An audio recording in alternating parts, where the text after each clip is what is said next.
अभोणा ग्रामीण रुग्णालयासाठी रुग्णालय व्यवस्थापन व सल्लागार समितीची स्थापना। ग्रामीण रुग्णालय अभोणा, तालुका कडवण, जिल्हा नाशिक येथे रुग्णालयातील विविध समस्या प्रभावीपणे सोडविणे तसेच रुग्णांना अधिक दर्जेदार व सुलभ आरोग्य सेवा उपलब्ध करून देण्यासाठी रुग्णालय व्यवस्थापन संनियंत्रण व सल्लागार समिती गठीत करण्यात आली। वैद्यकीय अधीक्षक ग्रामीण रुग्णालय अभोणा यांनी 23 जुलै रोजी जारी केलेल्या आदेशानुसार ही समिती महाराष्ट्र सार्वजनिक आरोग्य विभागाच्या शासन निर्णयानुसार स्थापन करण्यात आली आहे।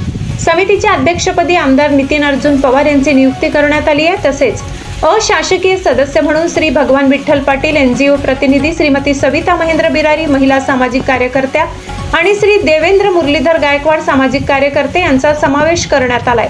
शिवाय जिल्हा शल्यचिकित्सक, गट विकास अधिकारी, सार्वजनिक बांधकाम विभागाचे उप अभियंता, पशुसंवर्धन अधिकारी, तालुका आरोग्य अधिकारी आदी पदसिद्ध शासकीय अधिकारी समितीचे सदस्य राहणार असून ग्रामीण रुग्णालय अभोणा येथील वैद्यकीय अधीक्षक हे सदस्य सचिव म्हणून कामकाज पाहणार आहेत। गिरणा न्यूज नेटवर्कसाठी मुख्य संपादक चेतन हिरेसह खुशाल देवरे, कडवण।